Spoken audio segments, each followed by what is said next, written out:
get started, like we talked about on the phone, and that is just how you started off in SRA back in 1983. So take us back a few years before that. You grew up in I grew up in New Jersey, Hillside, New Jersey. I went to school in Florida Institute of Technology.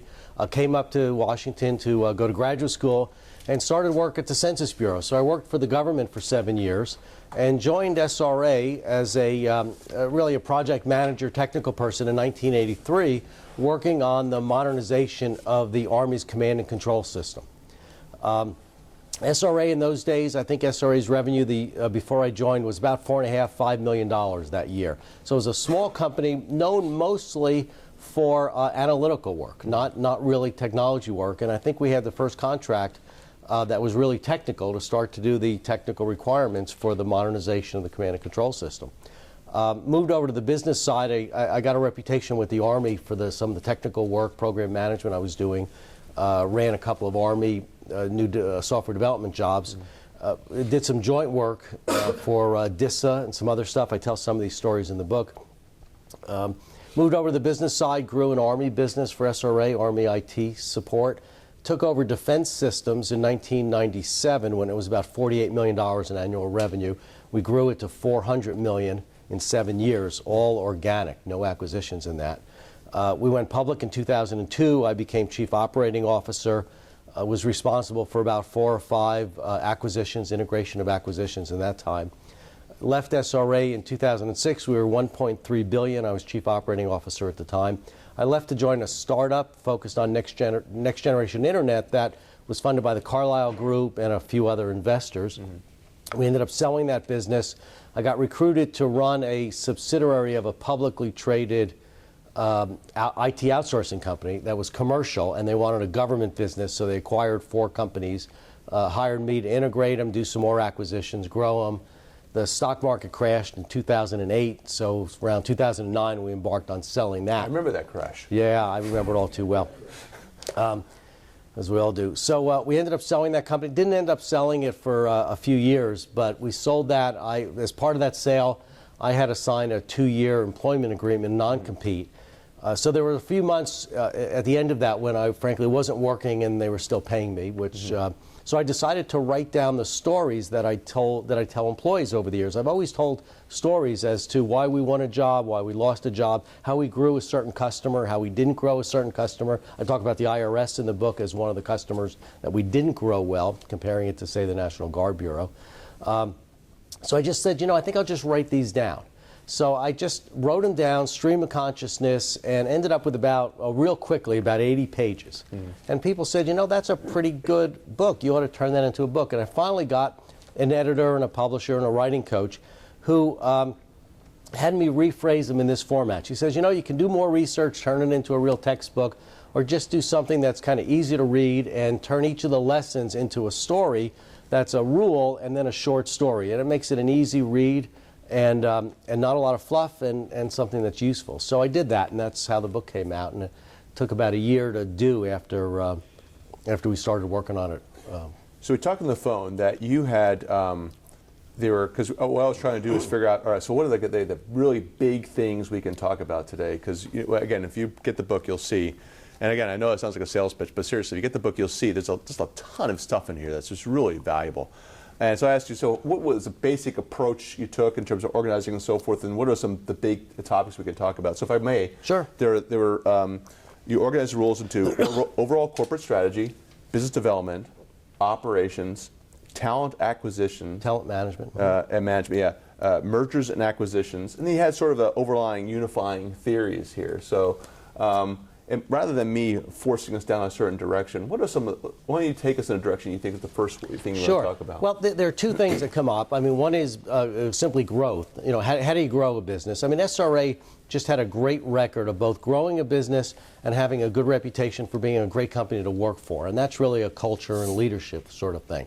So maybe I should talk a little bit about how we grew and then how we got a culture that a lot of companies in the industry try to emulate, because culture is important. But I'll talk about growth first. So there are a couple rules about growth. One is you always have to bid jobs larger than what you're doing. In fact, you have to bid jobs larger than anybody in your company thinks you could actually win, is really the thing to do.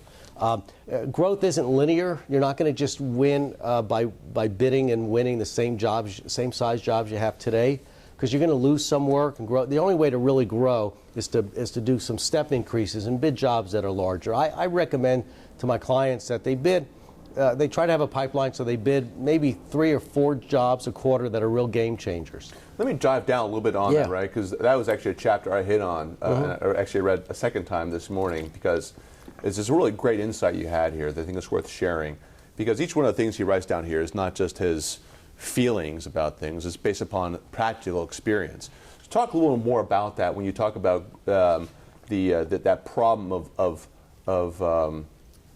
well, specifically about the issues with the contract management and so forth, that if you keep going after the same size business, you're really creating the same work, whether or not it's a $100,000 contract or $1 million contract. So one of the things I did at SRA when I took over defense in '97, we had an offsite, and our CEO at the time took a look at some of the things SRA was known for, like information assurance and data mining, natural language processing, and he said that's going to be our growth driver. And I said, well, wait a minute, I don't remember what we were, maybe 500 million in revenue. We were a little less, 300 million. We wanted to grow to 800 million, a billion.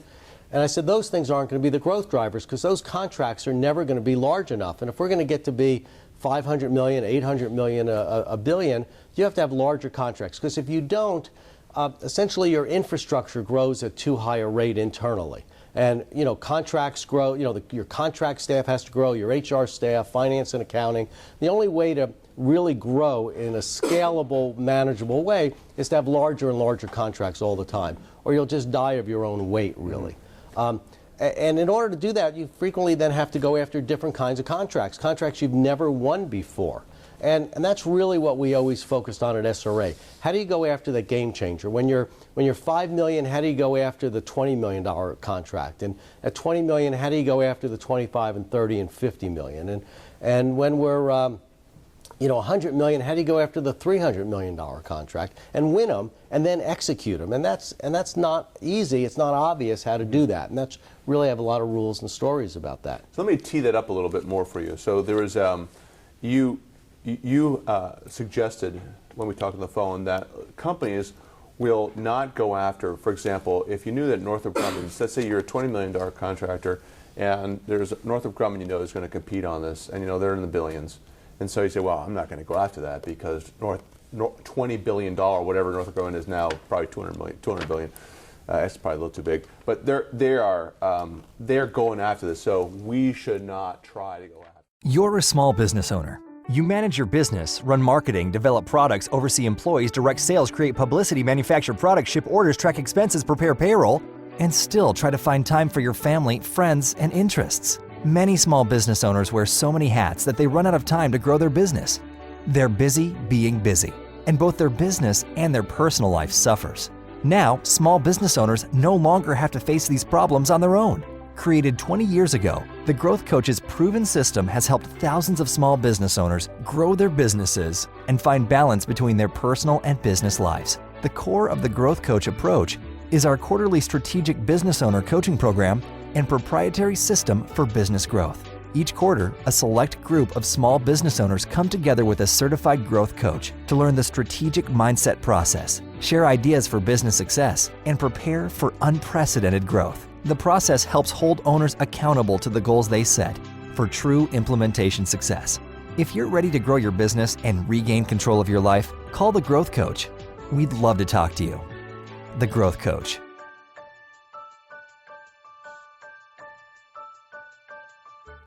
So what would you say to that? Well, one of the things you have to realize is when you bid against Northrop Grumman, you're not bidding against Northrop Grumman. You're not bidding against a $9 or $10 billion, $20 billion company. You're bidding against one part of one division, maybe one corner of one floor. And we learned at SRA that if you were bidding as a whole company, that is, we got resumes, skills, everything from our entire company, we were as large as that part of Northrop that was bidding it. So I really was never afraid about bidding the bigger guys if we bid as one company. And we actually execute as one company, too. You have to execute. So, I mean, we sent everybody to the same PM training, everybody, so we're able to draw on talent from across the company to execute as well.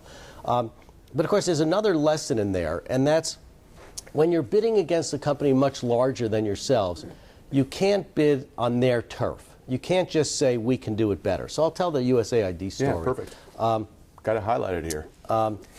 Sometime in the early, 2001, 2002 timeframe, Computer Sciences Corporation they had a recompete that was coming up for the Agency for International Development. So this job was, they were doing, 35 to 50 million a year, running all the networks, the wide area networks, doing O&M on their back office software systems for finance and personnel, doing all the communication to the remote missions, USAID around the world. Pretty big job. It was coming up for recompete. And the draft RFP read like IT outsourcing. It's run my networks with service level agreements, performance-based contracts, show me how you're going to do this. And the competition was going to be, it was coming out under the Millennium contract, so the competition, in addition to CSC, was EDS, SAIC, Lockheed Martin, Booz Allen, Raytheon, Northrop Grumman, those companies. SRA in those days didn't do any IT outsourcing work. I mean, we just didn't have any. And and this contract came out as 6.5 years, over 6 years. So it was going to be over $300 million. I don't think SRA ever won a job over $100 million at that time. Maybe we had 2 jobs at 100, but we never even bid a job at $300 million. And this draft RFP comes out, and I'm running defense. And the guy running civil says, well, this is no bid. There's no way we can win this. We can't win a job saying we can run a network better than CSC and EDS and SAIC. It's ridiculous, And one of the guys running another business unit said the same thing. And Rennie DiPantima, our CEO, shows me the RFP. And I talked to the BD guy. And I said, yeah, this is exactly the kind of job we have to win. This is broad-based. It's big. It takes us to the next level. It's a real stretch. You got to stretch. We should bid it. We definitely should bid it. So we actually bid it, and we won. Now, we didn't win by saying we can run a network better than EDS, because it wouldn't have been true. It wouldn't have even been believable. So how did we win it?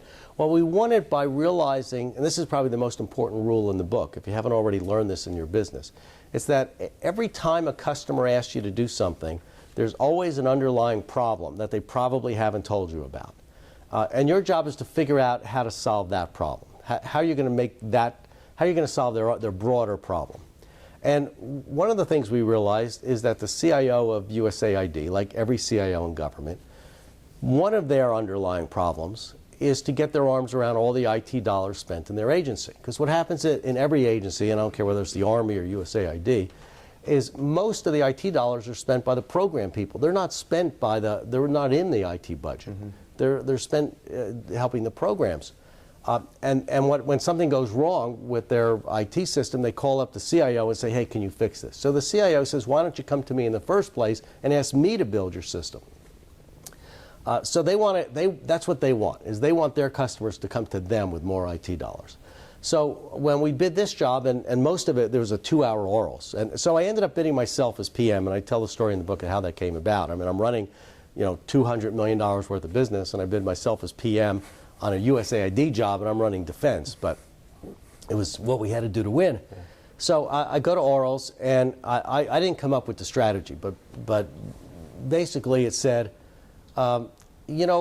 we can run your network too. We didn't have to say we ran it better than EDS. We just had to say we can run the network as well as EDS. We can do it. Here's our SLAs. Here's how we do it. Here's our approach.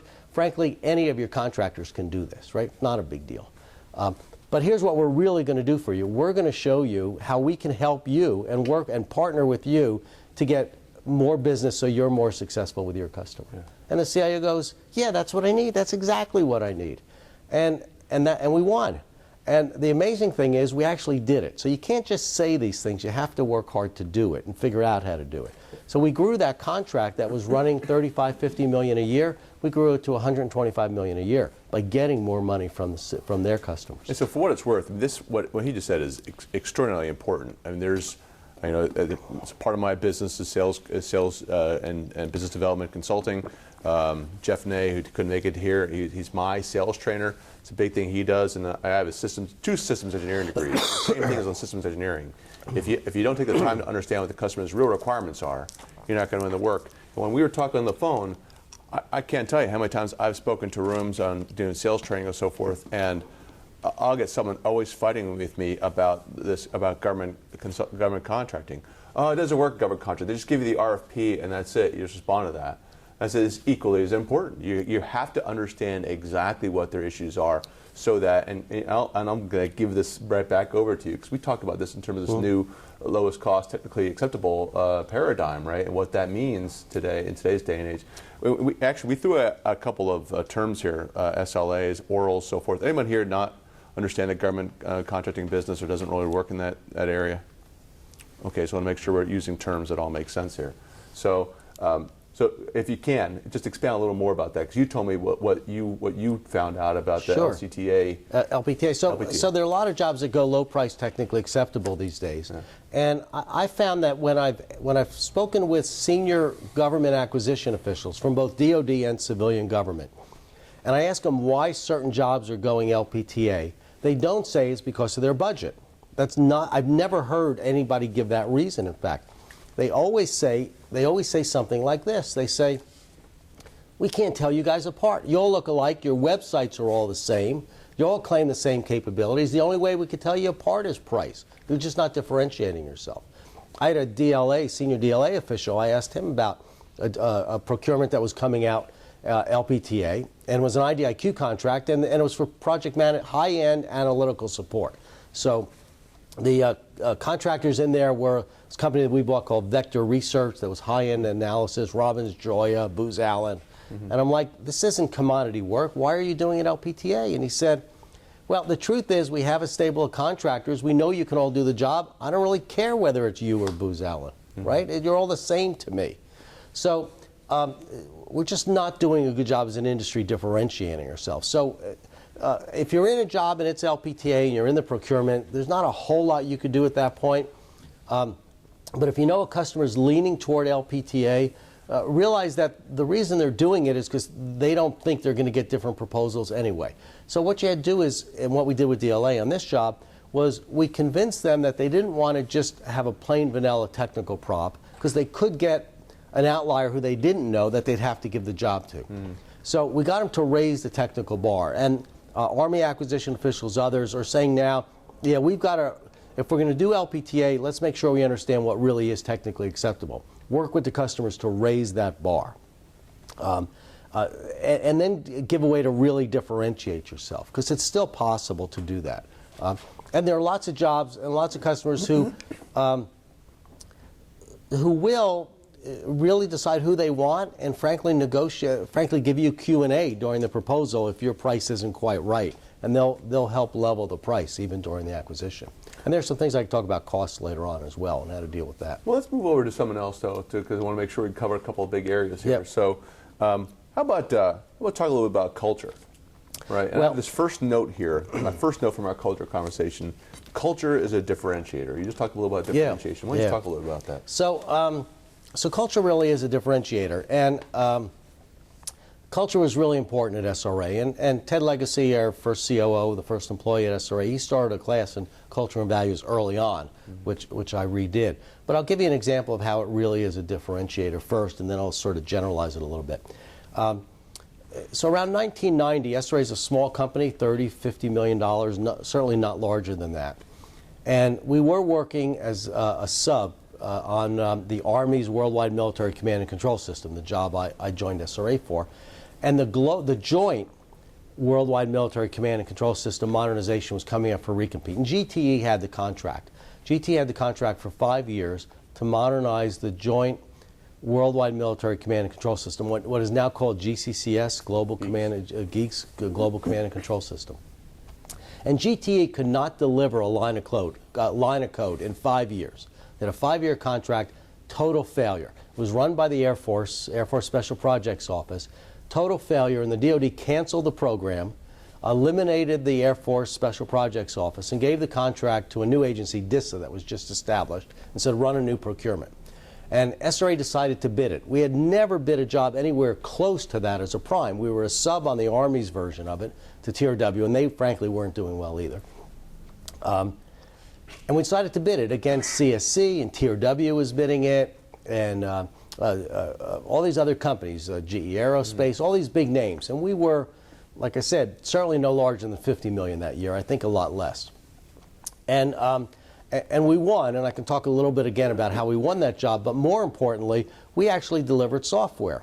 we actually, it worked. And GCCS has runs on the JOPS, what's called the JOPS core database that my team developed, and other applications. So how did we do that? It wasn't that we were smarter than GTE, but culturally we fit that kind of application better. So the engineering companies, this is one aspect I'll say, the engineering companies all came from a cultural background of quality is defined as adherence to specifications. If you do what the specs say, you did a good job. And that works when you're building platforms and other things. It doesn't work when you're building an IT system because the users don't know what they want until they see it. So SRA, since we grew up as a functional company, we integrated functional expertise on everything we did. The engineering companies, they thought the functional guys were there to write the specs, give it to the engineers, and say, build this, because that's how it works in their Just world. for the purposes of everybody in the room, can you give some easy definitions of what a functional company is versus a Yeah, well, we grew up as a company that did studies and analysis. SRA was a studies and analysis company. We wrote the mobilization plan for FORSCOM. We analyzed exercises and things like that. We were not building systems, and we certainly didn't build physical things. We never built hardware stuff, right? We never built any components of an airplane or something. But when we started doing software development, the projects were all led by if we were a functional expert, that is, if we were building a system to do force planning or medical planning, we had a medical planner there on the team. It was probably the PM. So we always had a medical planner sitting with the programmer. So if we're writing a medical planning piece, and our programmers are developing a screen to the spec, the retired medical planner would say, you know, I need this data element on the screen too. I need this field on the screen. And even though the spec doesn't say it, I know I need it to do my job. So it's easy to put it in at that point, right? So we were able to build software that really worked. So that's sort of one aspect where, in fact, culture can decide what kind of jobs you're really good at and what jobs you're not good at. The other advantage to culture, and this is really big, is that if you get employees to buy into your culture, just like you have to differentiate yourself to your customer that I talked about, you have to differentiate yourself to your employees.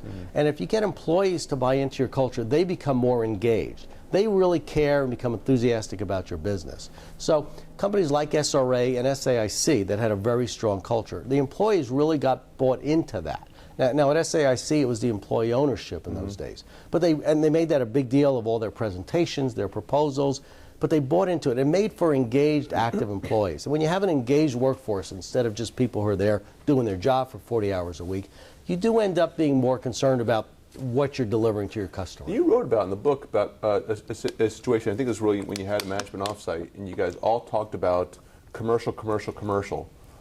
But almost the entire company was still focused on garment.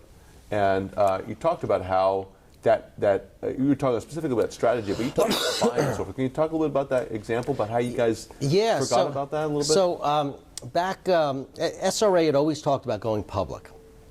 We were pre-IPO for 20 years.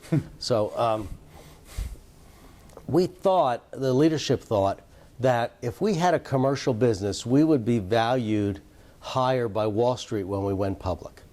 So as we got ready to go public, and we're talking the late 90s, 2000 era, we started emphasizing a commercial business. We invested heavily in a commercial business, thinking really to get ready for an IPO and thinking it would raise our Wall Street value. So we went to an offsite, and a 2-day offsite, all the senior leadership, and all we discussed was our commercial business, what we were doing, how it was going to grow, what we were going to focus on. And when I went back, our employees want to know what we talked about. This was our strategic planning offsite. So all the employees said, well, what do we talk about? Well, I couldn't just say we talked about commercial, because one of the key drivers of employee engagement is employees want to know how they fit into the corporate vision. That's really important, and that's really key. Well, I couldn't say we just talked about commercial, because then 95% of our employees would say, well, how do I fit into that? If that's what's important, I don't fit in. So it became a real conundrum for us. How did I discuss that? You always have to keep in mind that every employee has to understand how they fit into the corporate vision. And just as an aside, when we went to go public, Wall Street told us that the commercial business wasn't valued at all. We were basically a government contractor, and they were going to value us as a government contractor, and we ended up selling off all of our commercial business. We still have a couple commercial contracts, but the commercial business we sold off. I mean, very successfully, but we sold it all. So you guys basically made some assumptions about what Wall Street would find interesting. I'm going to give you a little bit of a hard time right now, but you learned these lessons already. That the thing that helped you win that work at USAID, right? You didn't apply. It sounds like you didn't really apply those same rules then for Wall Street in terms of understanding what they really wanted and what they. Right. This was early on, and we really didn't have the discussions with the Wall Street analysts. So we hadn't really yet started that process. We figured give us a couple of years, build it up, then we'll engage in the IPO process. Well, when we did, we actually went through some pretty hard times with the commercial business, and found out it was, it didn't help us at all with the stock. So I'm going to have you talk, if I can, one more time about culture. You had a story about Jacobs Engineering. Well, one of the things that I was doing a talk recently to an HR group, and in prep for that, one of the leaders said to me something like, "Well, cultures naturally evolve over time, don't they?" And I said, "No, not in ways that are important." So certainly, if you take a company that starts as, say, a high-end analytical company, small projects with a lot of people with advanced degrees and everybody with a degree, and then you move into doing a job where you have 100 people at base level support doing, I don't know, pulling cable or something, no degrees, yeah, there are going to be some cultural differences. Certainly if you have projects in California, they're going to have cultural differences from your projects in Washington and New York or overseas. But those things are unimportant. The cultural things that are important don't change or shouldn't change as you grow larger. And those are the cultural aspects that are tied to your values. And values are not just what you think they are. The way I define values, it's not what you just put up in your hall, integrity and honesty and all the stuff that Enron had, right? Yes. Your values, your corporate values are really what you value. That is, what are those things that you promote people for, that you hire people, that you fire people over, right? What are the things that really matter, that you really reward people for, that you give awards for, you give promotions for, you give bonuses for? What are those things that you value? Those are your values. And you need to really give it some thought, because it's not just the usual stuff you'd write down. And your employees know what those are if you don't know, by the way, right? They know it implicitly. They know it implicitly, right? So your culture that's tied to those values, that doesn't have to change. So when Jacobs, I spent a couple years at Jacobs Engineering after they acquired a TechTeam that I was running. And Jacobs was a $11 billion company, worldwide engineering company, with a lot of acquisitions and a lot of work worldwide, China, India, England, South America, all over. And I noticed that what was important to them culturally was ingrained in everybody that I met. So I went to an annual business meeting with about 300 executives from around the world. And Jacobs, being an engineering company, one of their main issues is safety. That, safety is just ingrained in everything they do. They start every meeting with a safety moment, with a safety discussion, regardless of the meeting, for example. Well, I saw that was really true. I mean, they do it for the right reason, for caring about employees, too. And I saw that this was ingrained in everybody I met. It was like natural to everybody I met from around the world. It didn't matter where they were or what culture or whatever, they were safety conscious. So one thing they did, we're in a meeting, picture 300 people in a Marriott hotel, round tables in the ballroom, and at the break, we all get up to walk out. Everybody put their chair under the table. Right? You weren't going to leave a chair out in the hall for somebody, out in the aisle for somebody to trip over. 300 people, everybody pushed it under the table. I've never seen that before. Never. How did they do that? Well, if the leadership there, even though it was $11 billion, the leadership recognized that about the only thing they could really affect is the culture. And that's what they cared about, and that's what they made sure got instilled in everybody. And so if I can just jump on that, there's a lot of times when I'll talk to groups that work with clients, they tend to sometimes give that culture thing a short shrift. But every great CEO I've interviewed in this forum or a business journal and so forth, or Nick Saban, University of Alabama, I mean, they all said the same thing. Culture was the most important thing for them because they wanted to make sure that a guy, if he was going to commit, or a woman was going to commit to the team, that they knew that that commitment was going to be valued. And that's something that Nick Saban said specifically. They want to make sure that if I commit in these ways, that it's really going to be valued by the team, and I am not going to be hung out to dry for committing in that kind of way. There are other things like that, but he said that allowed them to get everything he wanted out of that player. Again, I'm going to talk about Nick Saban, but Dan Eckerson, the GM, said the same thing. That's important in the growth side. So one of the things I find all the time when I tell companies and people, and I coach them that they've got to stretch and they've got to bid these bigger jobs and things like that. And I'll talk to their senior people on site, and I'll say, you see opportunities here. Why aren't you bringing it back to the company? And they'll say, well, we don't really do that, and I'm not sure if I committed to my customer that we could do that the company's going to back me up. So that's one of those cultural aspects that really affects your growth another way. And at SRA, I knew that if I committed to do something, the company would back me up. They'd send training, they'd hire people, they'd do whatever it took to make that project a success. So how did you manage culture? It's not something we talked about, and hopefully I'm not going too far afield. One of the things I did when I was COO, Ted Legacy started a class that was an 8-hour, full-day class in culture and values. Mm-hmm. And it was a little bit hard as we grew and got thousands of employees to get everybody to go through that class early on. Mm-hmm. So I changed that when I became COO so that the first thing everybody heard at orientation, the first thing they heard was an introduction to our values that was taught by me and then other senior people that I trained. So it wasn't an HR person, it was our values. That was the first thing they got. They didn't get a safety briefing, they didn't get a HR benefits or harassment or whatever. It was values. Mm-hmm. And then we really backed it up because you have to walk the talk. People will know right away if the managers don't back it up. Right. So the key thing is, like I said, this is what you hire people over, this is what you promote people over, this is what matters.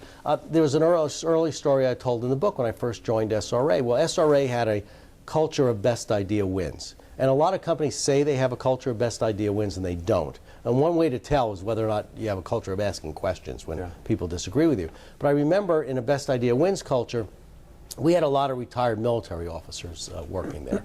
And some of them have a tendency to be a little too differential to authority, right? A little too yes sir stuff. And I remember being in a meeting and one of the retired officers was just like that. He was a little too yes sir to Ted, who was our COO. And we're walking out of the meeting and Ted says to me, he's not going to get very far in this company. Because that's what mattered. So it's walking the talk is how you do it. And make sure everybody understands that all the time. And live up to it. So you get somebody who doesn't adhere to what you consider valuable, then you don't promote them. And if it's a real problem, you get rid of them, even if they're bringing in a lot of business. So I want to open this up for questions in a second. But before we do that, is there something else you want to bring up before we get into the Q&A?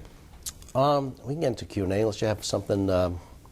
Because so much stuff to talk about from your book. I just want, if you had something in the back of your mind, say, I want to make sure I hit on this before we leave today. So I want to give you a chance. No, that's good. I mean, I'm very customer focused. So one of the things that differentiates people and companies a lot is whether or not they focus on what they do well versus what the customer needs. And an awful lot of this is focusing on what the customer needs. And that's just not natural for many people. So a lot of that solving their broader problem, taking care of them, living up to your expectations is really important. I actually want to challenge those of you in this room about that. This is, I just worked with a client last week. It's not about me, by the way. Today it's you. But the same thing. One of the things they were struggling with, they thought they were getting what the customer really needed, but they weren't. They were actually, turns out that they were telling the customer what they needed.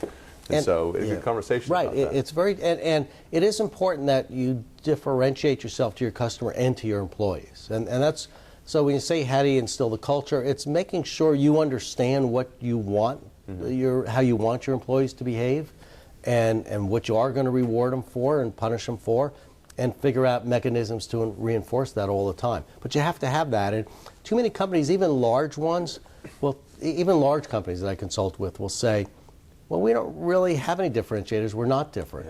And I'll sit down with them in the bid and we'll dig out those things because every companies really are different. And you have to dig it out. And people don't see it maybe because you're used to it all the time. We didn't realize how important some of the differences at SRA were in the early days, the combining of functional and technical expertise. I don't think we recognized how much that helped us grow in those days. So you really need to look at that. How are you different to both your employees and your customers? And you need to be different in both cases. Let's have some questions. What we got? Uh-oh, did we overwhelm the audience? All right. So in digging out this whole differentiator approach, again, a lot of the firms look the same. What do you come up with? Because again, everybody actually is the same in many ways. They've all had a lot of experience.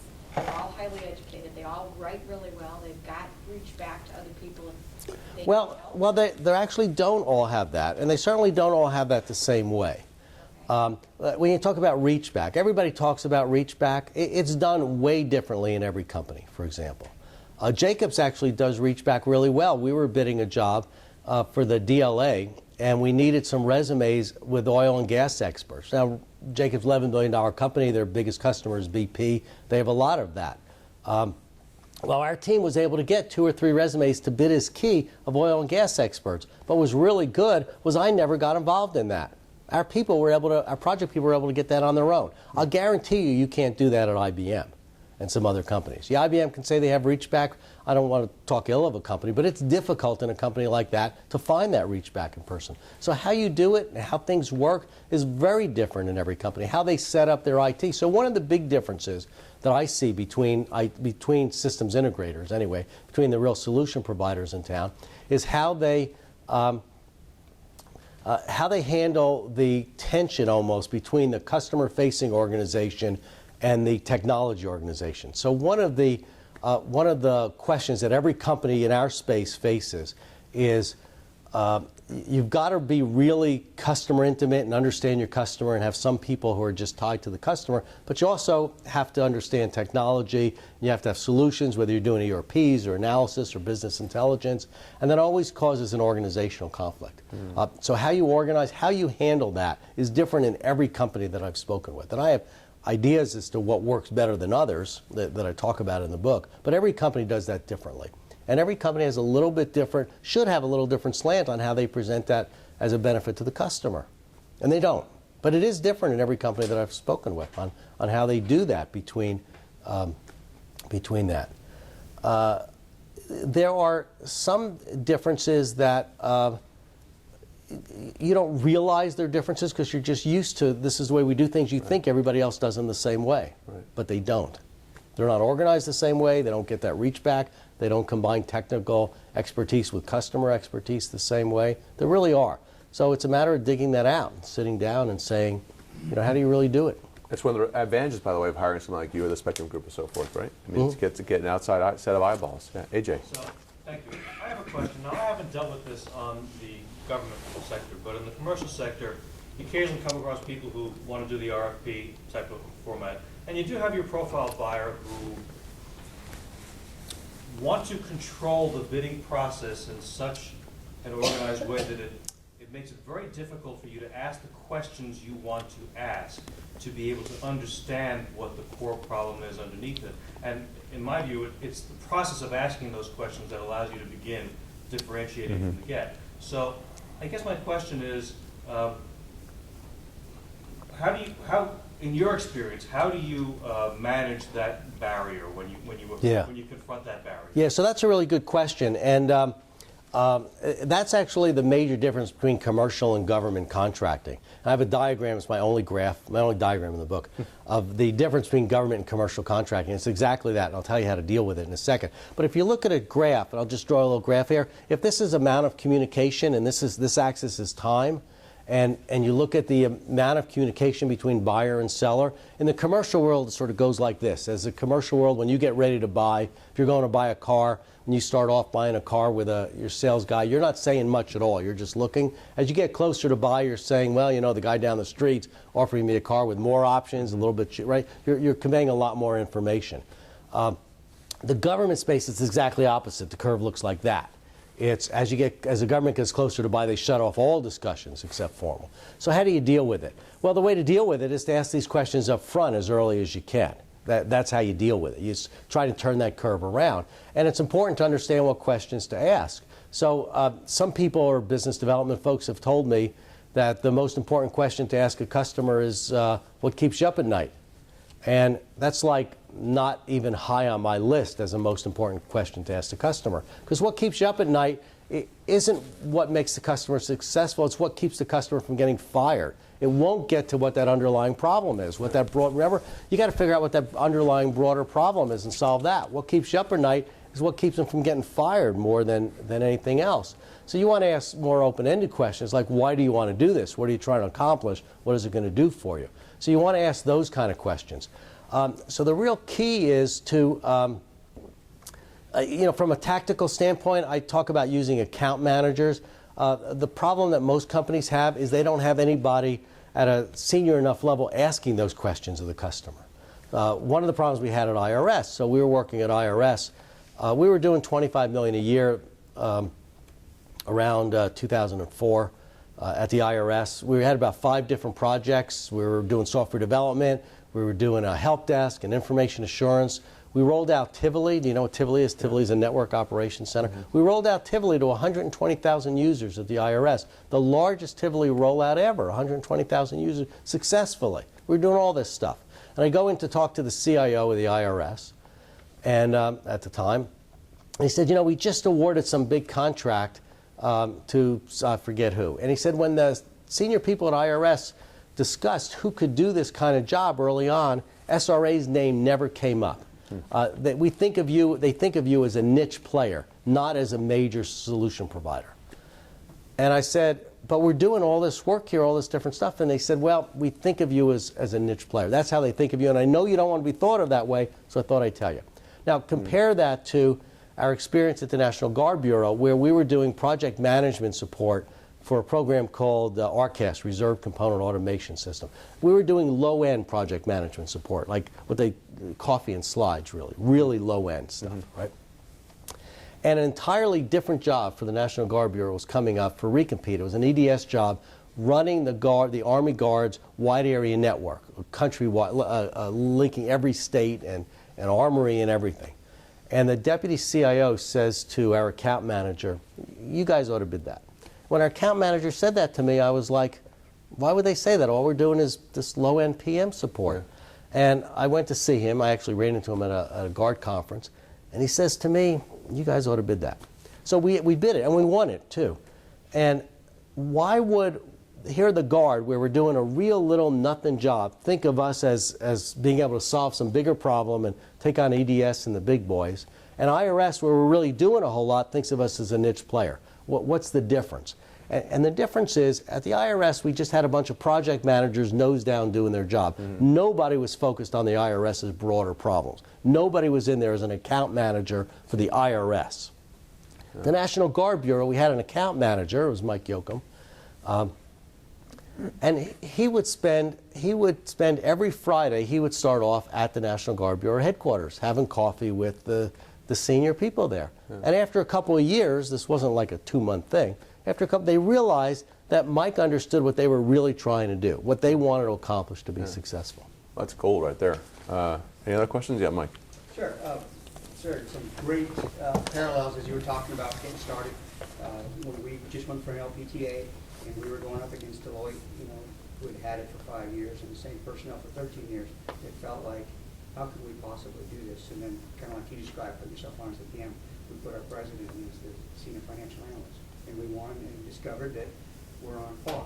So here's the question I have is, going forward, there's a small business innovation research area we're looking at.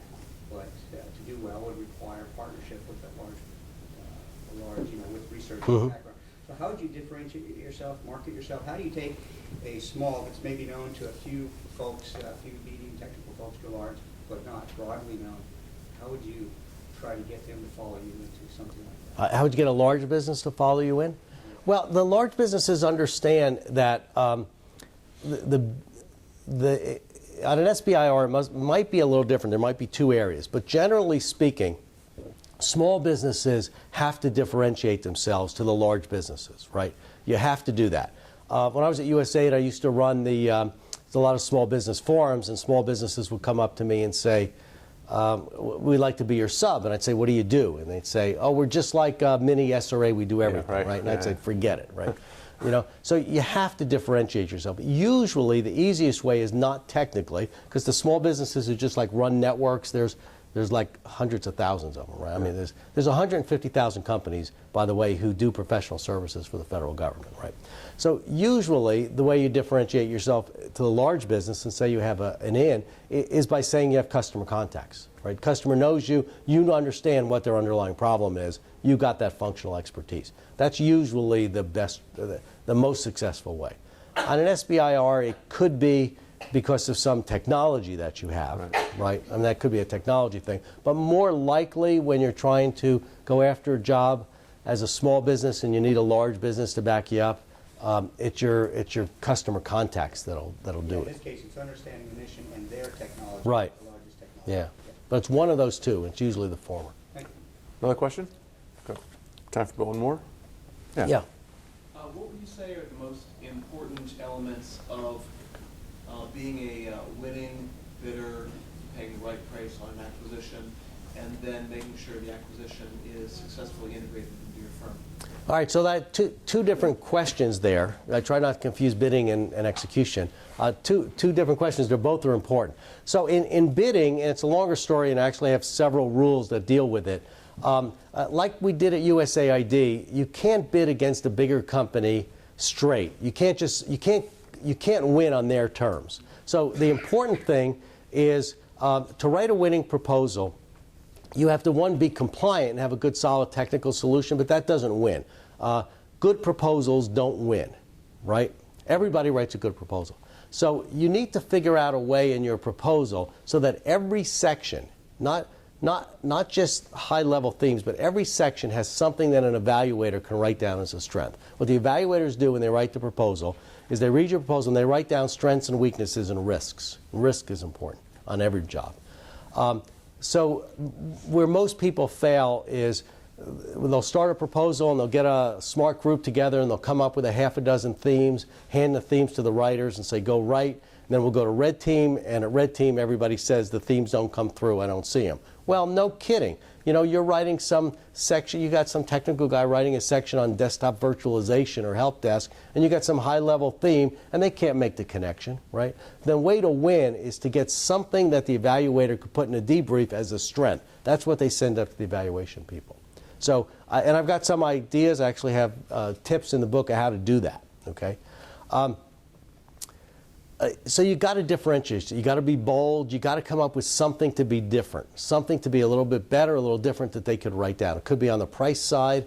It could be on the award fee side. It could be on the technical approach. But every section, you have to go for blue, not just green, not just acceptable. And there's ideas. We could talk about how to do that. In terms of execution, again, you can't just, you have to view your company. I always viewed SRA as a collection of projects, and the rest of the company was there to support the projects. So we put in place mechanisms to make contracts successful. One of the tips in the book is we started at SRA something that we called go teams.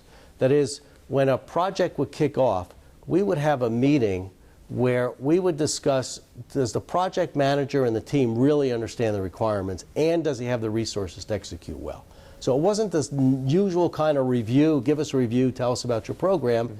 It was, do you really understand what the customer needs to be successful in this program? And what resources do you need to be successful? We have a review centered on that.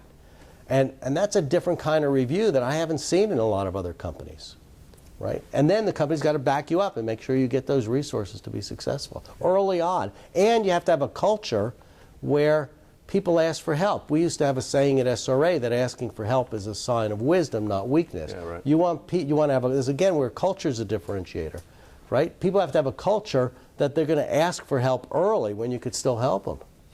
So about 1 minute left. Is there kind of a last thought you want to leave the group? Well, we've always centered on 3 principles.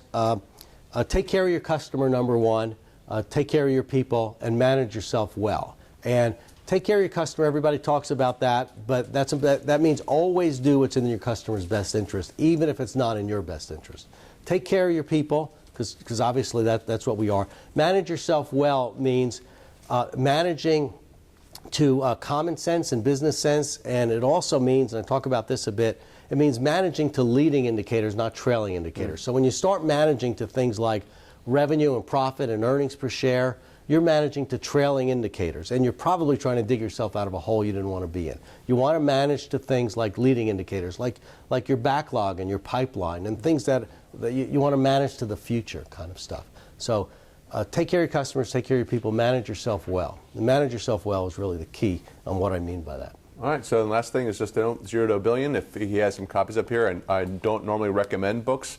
Those of you who have been here before know that I don't normally do that, but I do recommend this. So if you're interested, David's got it right here. He'll sign up for you. And so let's, David, this was awesome. Thanks so much. Great, thank you.